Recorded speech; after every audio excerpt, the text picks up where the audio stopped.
So, is it still kind of ringing? It's fine. Let's see here. I made some notes. First off, okay, we're here at Healing Force of the Universe in Pasadena. Here to talk with Nick Flessa, who's a local multi-instrumentalist and singer-songwriter who's getting ready to put out an album, The Politics of Personal Destruction. He has a residency here at Healing Force. He's playing 4 shows around his some singles that are coming out. Yeah, pretty stoked for those shows. It's gonna be sick. Yeah, me too. Yeah, I've listened to your record like a handful of times now, like 10 times or something like that. Awesome. Yeah, I've been diving in. Thanks for sending it over. I really like it. It feels like it's like a like coming of age record to me in some ways. I feel like you're processing some things and kind of like it kind of starts off in like one place and then ends in another. I don't want to like go into it too much. I kind of want to like see if you could speak on that, like any themes, or is there like a story on with the record? Yeah, I think structurally it emerges from sort of a place of anger and ends up in a place of acceptance, surrender, if you will. Yeah, no, totally. Yeah, I picked up on that. I actually wrote that down. Yeah, it feels very much like when it starts off, it's like there's like a lot of like frustration or anger. I feel like your music is like always like very visual. It always like with different projects that you've been involved with. There's always like a really like intense mood happening. Yeah, the record starts off like, the whole thing to me, it feels like a drive across like the desert. That's like kind of like you're like escaping something, and like in a way, to me, I feel like well, first, like, is the record kind of autobiographical, or is this like a character that you've made? It's a bit of both. Yeah. Yeah. I would describe the individual songs as being monologues of different characters or different speakers in the sort of poetic sense. Yeah. But there is an affiliation with my own life experience too. Yeah. Yeah, that's cool. I feel like I picked up on, like, to me, it was like just listening to it, I felt like I was like, I wanted to like get out and like drive into the desert and listen to it. And then I noticed like some song titles, like Escape from Seven Hills, and then like the one about the car chase ends at the end of the record.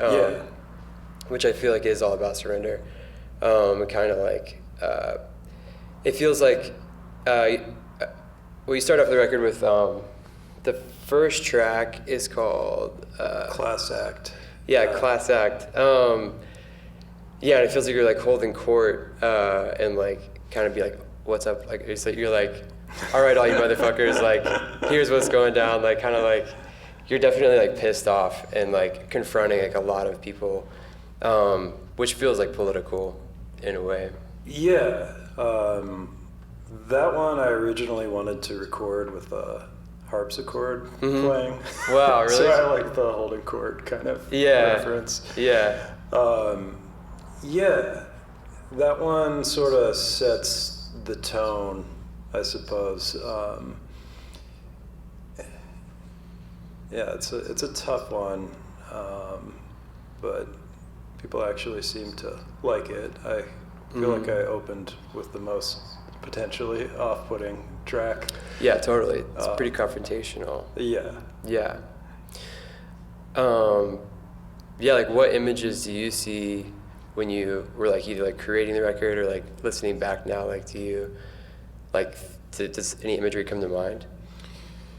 Yeah, it's funny because in the process of making this, I did think a lot about filmmaking, and I thought about my role as more of a sort of actor, director, and writer, I suppose, than a musician per se. Yeah. Though they're they are songs and it is music. My Yeah. approach was very much inspired by more of a filmmaking kind of process, working with different types of people, bringing different people in for different roles, and yeah, that's sort of my real background and training too. Yeah. What is up with that? film. Like, did you going to that? Yeah, I went to film school. I don't know, graduated about 10 years ago now at Cal Arts, and I also studied at the French National Film School La Femis for about a year. So my training at that time was directing and acting. Okay, cool. Yeah, and I had always made music, and I sort of wound up focusing more on it after I graduated than I had even expected to. Why do you think that is? I had an agent and a manager for my thesis film from Cal Arts, and that company more or less fell apart, and I had been waiting around for them to deliver on some things, and in the meantime I started to focus more on music, and that's kind of what took off. Cool. But I still make films, I still edit projects, and yeah, I have well, it's not my film, but it is my partner's film, a short piece called Lena, that is about to come out. I edited that. It's a narrative, kind of fragmented portrait of sort of unconventional father-daughter relationship where they live on this boat in Santa Barbara, and the dad's an alcoholic, and it's kind of heavy, but also light and beautiful visually too. Yeah, and that's the film. That's the film, yeah. So I noticed in the record there's a lot of references to a dad and a girlfriend. Are those the same on the record and the movie? No, different dads and girlfriends. Yeah. yeah. Because it's like, there's definitely like a drunk dad on the record. Yeah, well, there's the character from Any Given Sunday, which was written by Austin Leonard Jones for me, and that is it's sort of in the mode of like the Mark Chestnut song "Too Cold at Home." Oh, cool. It's a country song about a guy wanting to leave his wife and feeling inspired by a team making more progress throughout their Any Given season, Sunday. Any Given Sunday, and using that sort of as a I don't know, metaphor for moving on with his life, or moving into escaping, I suppose, Totally. into something else. Yeah, totally. Yeah, it felt like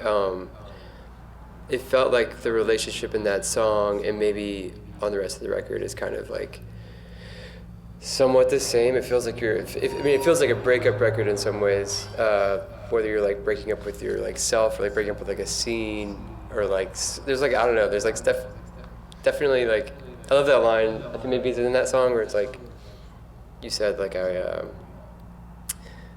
I'm more of a woman than you'll ever be. Oh yeah, that song. Is it a different song? That's a different song. That Yeah. one's called Scorched. Or no, that's not Scorched Units. Yeah. It's a different one as well. That one is called The Spring Grove Plot. Yeah.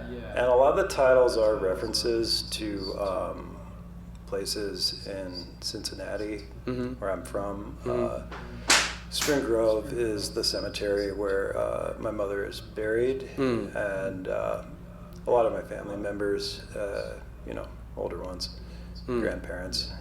And I guess the title is sort of twofold. It refers literally to like a great plot, and then also kind of a plot in the sense of like a thriller or something. Yeah. There's the Dave Gibson show, the theme from the Dave Gibson show. Yeah, the Dick Gibson show. The Dick Gibson show. So I'd never read that book. Yeah. It's a book, right? It's a book by Stanley Elkin. Yeah. It's about... That's a title. That's one of the songs on the record. Yeah, it's one of the songs on the record. That one also is an Austin Leonard Jones song. So Okay, he collabed sweet. on 3 of them. Oh, Which sweet. Are, This One's for the Watchers, and Yeah. Given Sunday, and Theme from the Dick Gibson Show. Yeah. Which is really cool to have another writer that I really respect pen some songs for me, kind of Yeah. tailored to my voice. Yeah. Yeah, I hadn't really worked like that before. I had only recorded, things that I wrote. Totally. So, yeah, I like that a lot. But the Dick Gibson Show is, it's a book by Stanley Elkin. It's sort of a high modernist type novel about a late night radio broadcaster who meets all sorts of seedy characters throughout the South and Midwest, sort of at the time, I forget when it takes place, but I want to say, when radio was in its prime, and Yeah. that type of radio was in its prime, and it's all these kind of shaggy dog stories about desire and depravity and people's weird sexual proclivities and crimes committed and things like that, and everyone just confesses all this stuff to this character. Yeah. And sometimes he confesses too. So Yeah. it's an interesting book. It's a bit raunchy, and I think the song kind of is a bit raunchy too. Mm-hmm. Yeah. Are there other does literature come into your music often? Yeah, definitely. I can't think of any direct reference in there really, other than I guess my writing process is sort of informed by poetry and the reading and study of poetry. And yeah, I was really into the New York school of poets, like Kenneth Koch and why am I blanking on everyone's name? But writers that write in both the concrete and the abstract at the same time. Yeah, cool. When did you get into poetry? I sort of always have been. I studied literature in Cincinnati before I came to Did you go to LA. University of Cincinnati? I went to University of Cincinnati. I was there I did undergrad there, and I finished early in 3 years, and I just kind of was trying to get out of Cincinnati and spent all my time reading and writing and making films sometimes too. Yeah, cool. Yeah. So did you come straight here from Cincinnati? I did. I moved here from Cincinnati in 2010. Okay, cool. So yeah, I've been out in LA area for about 14 years. Yeah. Sweet.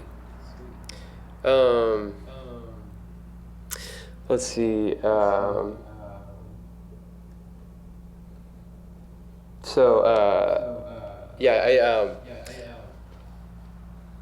Talking about the surrender and the confrontation at the beginning, towards the end, you mentioned there's a little phone call bit where you're like, hey, I'm in the middle of this horrendous indie LA music scene scenario. What does that mean? That is an actual voicemail that a friend left on my phone. Okay, sweet.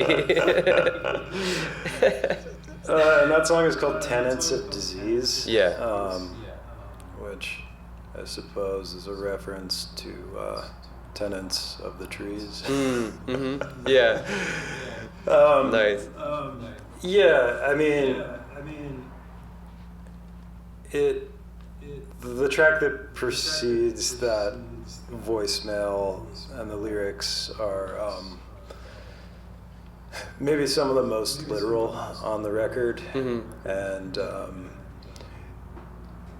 it takes a tone of an older person kind of telling a young person new in the game sort of what's up with everything. Mm-hmm. And I suppose it is a lament on how the way that you're treated as an artist or as a person in general often feels like it's contingent upon capital Mm-hmm. and status and that sort of thing. Mm-hmm. So the trajectory of the song is starts with the person feeling abandoned by people he thought were friends or something, Mm-hmm. and then it shifts in the second half of the song to acceptance. Mm-hmm. But the acceptance isn't necessarily a genuine acceptance. It's sort of superficially motivated. Mm.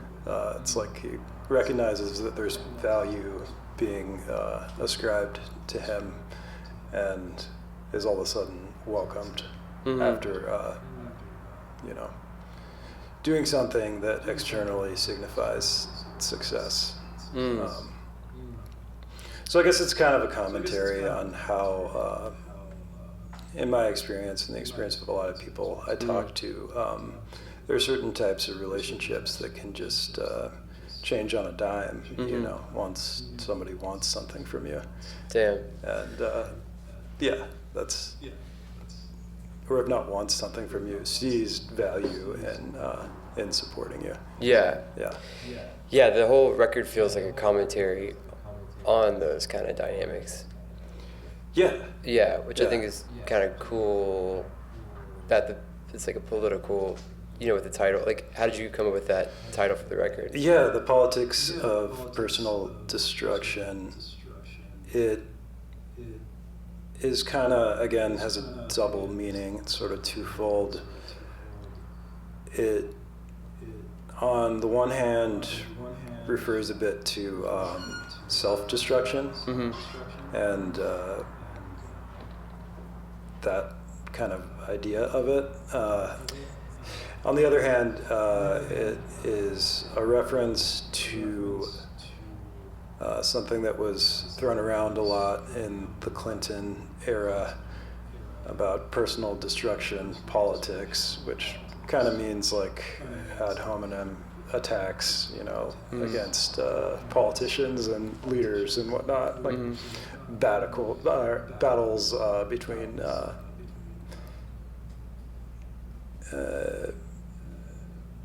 sorry, let me gather my thought here. Mm-hmm. Basically the type of personal attack as political battle in a more public forum. Yeah, which I feel like happens a lot, maybe in LA, like where there's like there's a lot of like social, you can like kind of attack people and like kind of become like cliquey or something, or like you can like cancel somebody or like do, there's like we're all trying to hold up like a front or something. Yeah, definitely. Which I feel like the record starts off with like this like strong front, and then it ends with like, can you help me become the man that I'm supposed to be? Like total like surrender. Which are also like on Any Given Sunday where he's like just like dreaming about, he's like leaving his wife, but like it's like him like becoming greater, or like yeah more It's a lot personal, of- like more personal like reflection.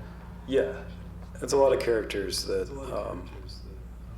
want to be somebody else in this record, or are kind of deep within a destructive situation and sort of commenting on it. Yeah. And so a lot of metaphors in there. Like it's like from personal experience. Yeah. So Yeah. some of it is kind of about the sort of I don't know what I would call like the decayed American dream and a more like Midwestern kind of Southern context. It is very regionally tied to there. Totally. And then that translated to It's like Southern Gothic kind of vibe. yeah, Yeah. and that translated more to the Los Angeles landscape. Yeah, totally. Yeah, That makes sense. as well. Yeah. But yeah, I like that. I like that. The title of the record is "Politics of Personal Destruction," and the residency is happening at Healing Force of the Universe. Yeah. Yeah. Well, yeah, because for me, the way I got into the record, it feels like the destruction is more like a phoenix rising from the ashes kind of vibe. Where like there's a death, but it's actually like a birth at the end. Yeah, definitely. And I have. Working on this, I've had the thought that it's my first solo LP I've put out in 6 years. I've worked in a bunch of other bands and projects. But yeah, it's in my own small way, it's a bit of a comeback record, a return to something. Yeah. Yeah. Yeah, totally. Yeah, it sounds great. It's definitely for me. It sounds the best of your records, production wise. Where did you record it? Who produced it? Neil Woganson produced it. Nice. Of Valley Queen, and yeah, Neil is a really close friend of mine, and we go way back. We met at a recording session for my very first band. At a place called, I think, Infrasonic Sound in El Sereno, probably over 10 years ago. Cool. We kept in touch, and he produced my first record called Flyover States, which is one of the first records he ever produced. Cool. And we had a really great time doing that, and we've collaborated together since. Yeah, it's my close friend who even since the previous record has really honed his skills as a producer. Yeah, it seems like he's pretty busy. Yeah. Producing a handful of different records. That's cool. Yeah, on the Flyover Estates, there's a line about being buried in Glendale. Would you like to be buried in Glendale? Yeah, sure. I mean. Forest Lawn's a nice cemetery. Yeah, it is. Be in good company up there. Yeah. Yeah, it's funny. My friend Michael Abbott's co-wrote that one. Cool. Quite a while ago. Yeah. And yeah, it's interesting. With that record, a lot of the songs on the new record sort of riff on or rhyme with songs on the first one. It's kind of, Escape from Seven Hills, the single that just went out yesterday, is to me sort of a more compact and condensed version of the Glendale song. Okay. Like similar chord progression. Yeah. Bit of a different approach. Yeah. Yeah, and similar like landscape in my mind too. Like this is going back to the images and visuals I get from your like soundscapes you create. Yeah. Which I guess the Flyover States, it's like, the middle of the country kind of vibe. Right. Desert. Right. And, yeah. And there's something about that title too, where it's like this idea that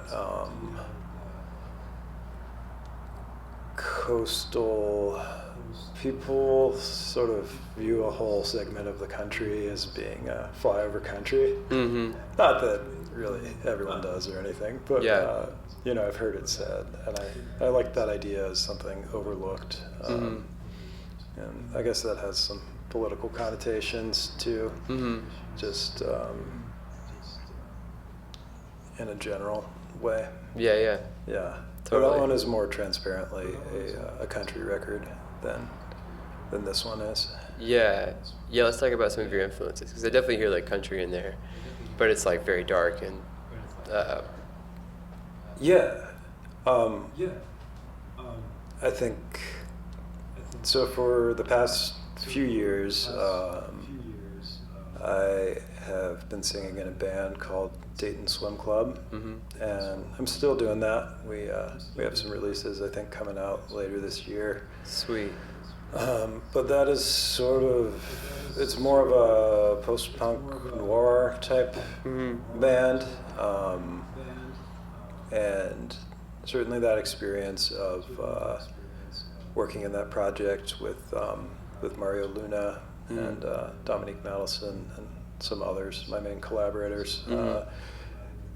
I veered a bit more in that direction on this record, Yeah. in terms of just vocal cadence and performance and attitude in general. Yeah. Yeah, why did you choose to make a solo record versus a Dayton Swim Club record? I think Dayton Swim Club is a very aesthetically specific project. It exists. It's a very dialed-in world that not all of my ideas and songs fit into, and I wanted to do a solo record just to kind of explore the things that existed outside of the world of my main band. Yeah, totally. Yeah. That's cool. Also, your EP, is it called Hey Partner? Hey Partner, yeah. That is so fun. Oh, thanks. Yeah, like, what's up with the recording of that? It's just like it feels like you did it all alone in like a bedroom. That was made with one old Yamaha drum machine with all the presets. And my friend Greg Marino, who's going to be joining on sax for some of these residency nights, played Casio sax and electronic pan flute or something on there, and did actually some really beautiful arrangements to kind of elevate it from just being the presets. But yeah, that was kind of a joke project, really. I'd been playing a lot of shows with a big full band at the time that I conceived of that, and essentially it was a hack to be able to do solo shows in a way where I wasn't just standing there being a guy with a guitar. I could do something very off-kilter and unexpected. Did you ever perform those songs? Yeah. Yeah, we've probably performed, I don't know, 5-6 times. Yeah. Cool. Yeah. I was thinking about even bringing that back for one night here. Yeah, that'd be awesome. if my band for some reason fell through, but we have this organ over here with the drum machine on it. Maybe we should play around with it. Yeah, definitely. Yeah, that sounds sick. Yeah. I also feel like you're always working with labels. How do you decide to do that, and how do you find these labels, and like what going on to like a music business tip? Yeah, I mean, I've mostly worked with smaller labels, and it really depends on the project. For this record, The Politics of Personal Destruction, I am working with two. One called Anxiety Blanket Records. There's a local here in town and just friends of mine. And the other is Org Music, who's helping me out with distro, and they're like a bigger re-release label. Cool. Previously I had worked with Perpetual Doom, who's still kind of helping with this release, but it didn't work out calendar and funding wise for this to go out through them. Yeah. Cool. So and I originally met the Anxiety Blanket guys I just know through playing music in LA, and Org Music, it's run by two brothers who are from Columbus, Ohio, who managed one of my friend's bands a couple years back. Mm-hmm. That's how I'm connected with them. Perpetual Doom, that was through Austin Leonard Jones. Mm-hmm. He kind of recommended the Dayton Swim Club record to them, and Oh, cool. that's how that happened. Yeah. Yeah, sorry, I feel like I'm talking in circles, but I Yeah. also wanted to talk about your friendship with Austin. Like, how did you guys meet and start working together? I think you guys do a lot of stuff together. Yeah, we do. I'm the main saxophone player. I'm the saxophone player in his band. Mm-hmm. And the band that I will have here for these residency shows is very similar to Austin's band. He's in the band. He's playing drums. Sweet. And Gina Siegel, who plays bass in his band, is also going to be my bassist. Cool. And yeah, so foundationally, and yeah, also Trevor Coleman, 2070, is going to be joining us, just not for the first show too. Mm-hmm. And he's collaborated with Austin Jones as well. But yeah, we met in 2018 at the Bootleg Theater. Always called the Bootleg Theater. Yeah. We were both playing a residency night for Isaac Opatz, Nice. who used to be my roommate at that time. And yeah, we just hit it off and started playing shows together. Cool. Yeah, That's rad. yeah, but yeah, it's a good collaboration. I was really excited to have him write for this record. And I last year he put out this record called At the Polo Club, Mm-hmm.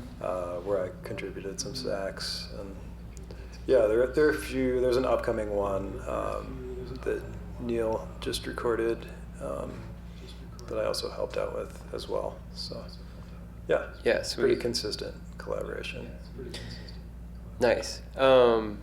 What's the next single that comes out? The next single, kind of apropos of that, is it's called This One's for the Watchers. Mm-hmm. It is one of the songs penned by Austin Leonard Jones, and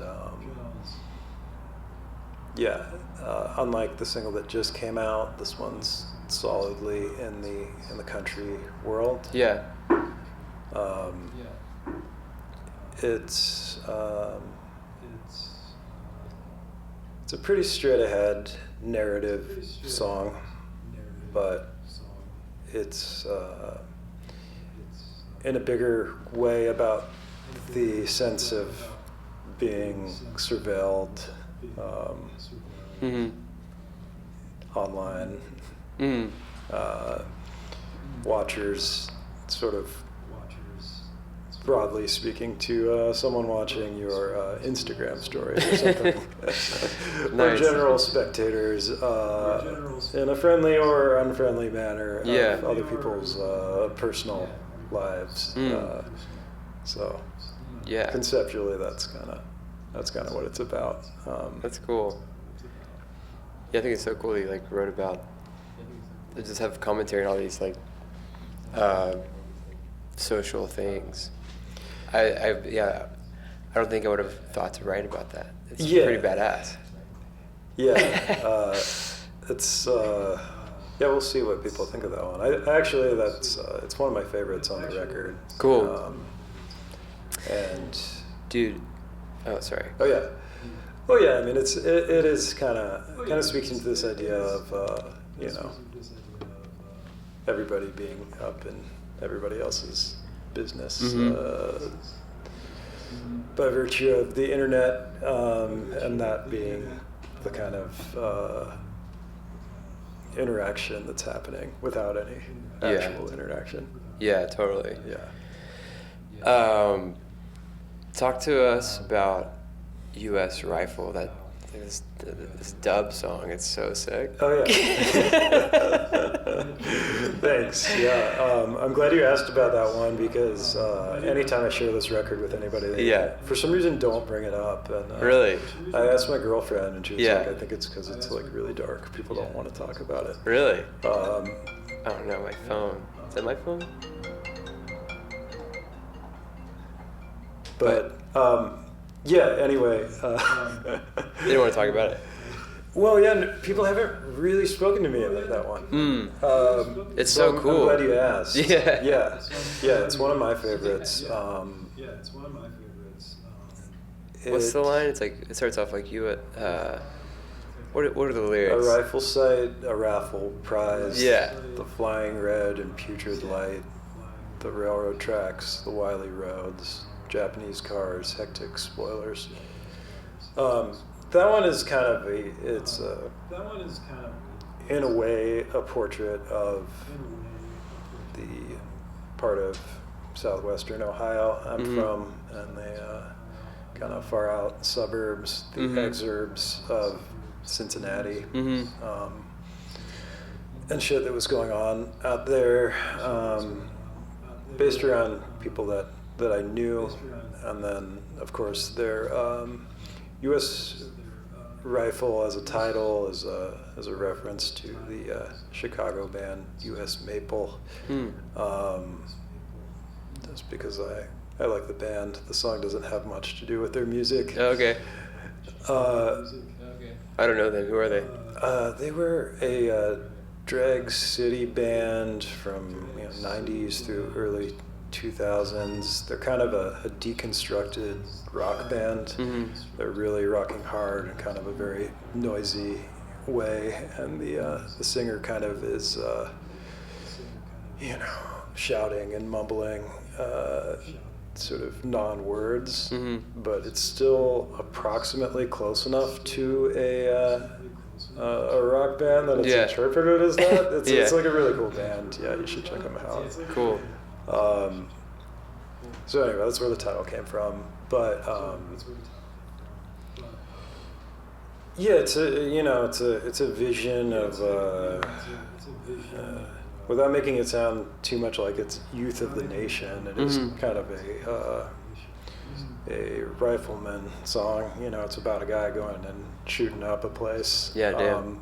In the backdrop of a sort of Southern Gothic, weird things going on landscape, and those two things kind of playing against each other. Yeah. But yeah, the references. That's probably the most violent one on the record. There's a line that the Masons killed a hitchhiker. There was a hitchhiker I used to pick up sometimes. When I was leaving school, just an old man, a farmer from this area called Goshen Township, which was even further out from where I was. And he would frequently hitch rides with like students. And this one kid, when he was a senior in high school, intentionally ran the guy over. No way. And for some reason he didn't get in trouble for it, or he got off or whatever. No way. And the rumor about town was that his dad was connected to law enforcement and high up in the Freemasons, which is such a kind of random paranoid thing. But I just like the line, "The Masons killed a hitchhiker." Yeah. Oh my God. That's wild. When did you write these songs? I wrote them over the span of like years. Yeah. Yeah. Starting as early as 2018. Yeah. And I've really worked over the lyrics in different types of ways to kind of give them a density that I hope inspires revisiting. Yeah, definitely. I mean, it definitely feels very thoughtful. Like the whole layout of the record, just the way that the arch of the. To me, there's like a story and like a thing that happens. But yeah, I could tell that each listen I got like something, like another nugget, and it felt like, I mean, because it comes off like very, like, it sounds very cool, so I'm like, I didn't like notice the depth at first because it just also sounds sick. It's like, it just kind of feel, you know, and like I feel like it's just like it's a fun, like, angry kind of record that's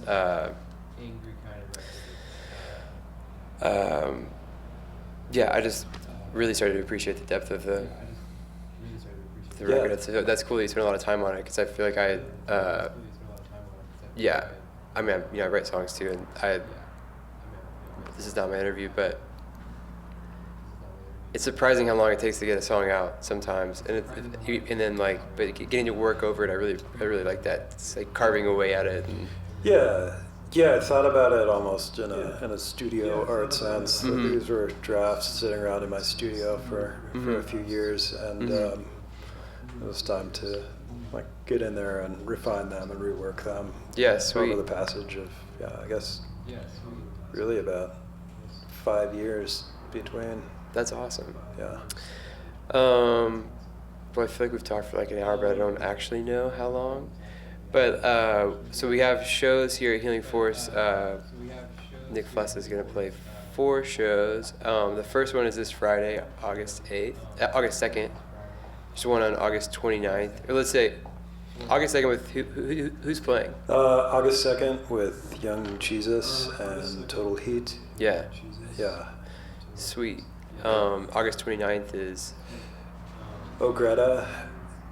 And who also Austin, had the album produced by Neil. Who also had an album produced by Neil, and Austin Leonard Jones, who also had an album produced by Neil. So okay, cool. Yeah. Wait. The 29th, sorry, is, I'm getting it mixed up. That one's in September. Okay. The 29th is Dominique, my bandmate in Dayton Swim Club, Lena Tolgren, another great artist, and Aaron Olson's Musical Tracing Ensemble. Yeah. Yeah, explain that project. It sounds cool. Yeah, I played in it before. Aaron's really interesting, and the general premise is that a group of musicians get together and play kind of a non-traditional, like not a non-rock band instrument, and are fed some sort of pop song or other type of song through headphones, and attempt to recreate it as an ensemble by playing out different parts. Yeah, nice. They've got recordings online, and it varies from being very like cacophonous to very beautiful. So cool. Yeah, we'll see who comes out for that. They have all sorts of interesting guests. Yeah. You kind of never know who's gonna join the band, but I played with them once, and it was a lot of fun. Sweet. So that's the 29th. Then the next one is when? There's like one in September 28th. Yeah, I think 28th. Yeah, and that one is Greta and Austin Leonard Jones. And the album releases in October? October 5th. Yeah, sweet. The album comes out October 4th, and I think we'll have some vinyls here by the time we have that show. Yeah. Yeah, and we have the Dayton Swim Club cassettes here as well. Oh, yeah, we did. Yeah, I forgot about that. Yeah, yes. yeah. Cool. Well, I think maybe we can wrap it up. Yeah. Yeah. Sounds good. That was super fun. Yeah, thanks for having me. Yeah, thanks for trying it out. Yeah. Yeah, hell yeah. All right, see you. Yeah, hell yeah. All right, see ya. I gotta figure out how to stop this recording. Yeah, it's about 45 minutes. All right, cool. Oh.